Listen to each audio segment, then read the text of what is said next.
I'm so happy to be here. I mean, I'm terrified, but I'm happy. Like she said, Rosie and I came in from Spokane, and when I was asked to speak here, without a doubt, I love this organization so much. So going into this, one thing that I have understood as an adult and as I've been growing into my role is I understand that we're made hard by the world. And it's sad, and it shouldn't happen that way, but we are. And when that happens, we close our hearts to those who need us the most. And we get so angry and we get so bitter, and we tend to forget what is going on, and we focus on ourselves and we focus on our lives, and we let everything go to the side, and it breaks my heart. Because there's so many people, there's so many kids out there that need us, and who are going through things that we don't understand because we choose not to. So I'm asking you today to just understand that your ears will filter out stuff that your heart can't handle, and to open yourself up to that and really take what everybody has had to say to heart. I can't speak on behalf of these speakers here, but not only am I speaking to you as 24-year-old Skyla with 2 kids and a great job and a great life, but I'm also speaking to you as 12-year-old Skyla who cried herself to sleep at night. As 14-year-old Skyla who ran away hoping to disappear because the system was failing her. And a 16-year-old Skyla who tried to take her own life because she thought that was the only way out. 6 feet under, that was a better solution than what the court system had to offer, than what my parents had to offer. And really that was it. That's what I thought I had to do.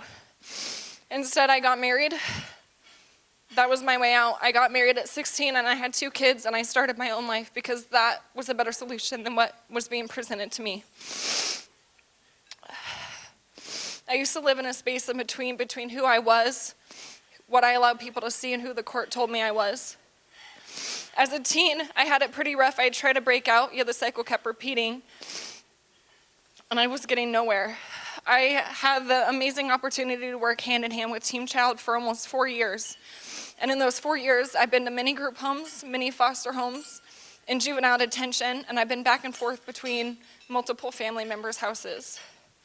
Despite police officers verbally telling me while I was in the back of their police car that they wish they could take me out of my parents' care, I still went to juvie for protecting myself when my mom would go through one of her episodes and start hitting me because she is mentally ill.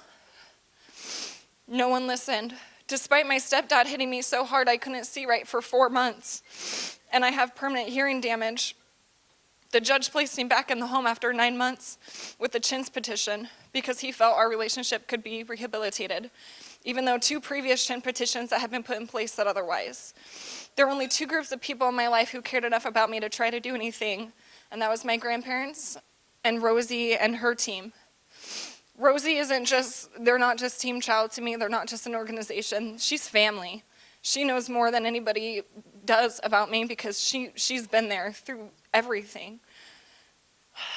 My probation officer only saw the label. He told me I was worthless, that I would grow up to be nothing, that I would go to jail, that I would be doing drugs just like my parents had. Well, I'm telling him he's wrong.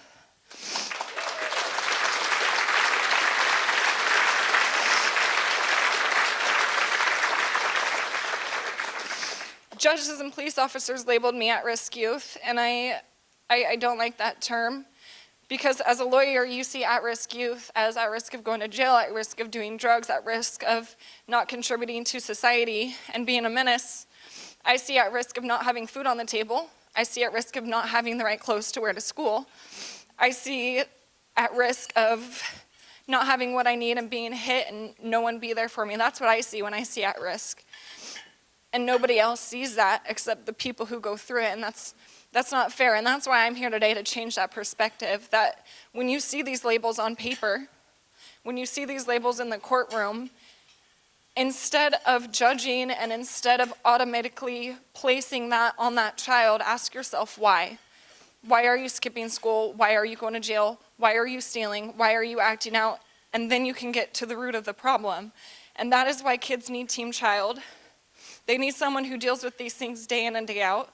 They need a kind soul like Rosie and her team to listen, and who, despite all the labels placed, cares enough to help them when their family can't. Someone to be the voice the system won't allow them to have. I can tell you 100% right now, I would not be where I am today without Rosie and her team. Instead of being 24 years old with 2 amazing children of my own, a strong-willed, hard-working, contributing member of society, I would be in the gutters, thrown out with the trash, like they said I would. Instead of being a supervisor, top producing manager at my career, I would be fighting to have the top bunk at the county jail. Or worse, I could be dead. I wouldn't have had the opportunity to spend every single day of my life reaching out to families and children, hoping that I can save maybe just one child from going through the living hell I had to. I wouldn't be able to be the voice for those before me and those after who never got the chance. That is why I'm here speaking for this organization. I know I'm crying and I'm sorry, I can't help it. But I'm not here for your sympathy or to make you feel bad. I'm here because I have faith that this team can bring about a change and a newly revived hope for those who are unfortunate enough to endure what I had to, or even worse. And I'm here because I believe children deserve a voice. They deserve to have someone fight for them and what they want, because every child deserves to know that somewhere out there, someone cares and wants to help, because that might be the only thing that gets them through the night. And I'm here because I'm human, and I hope to one day that our types of upbringings will no longer be an issue.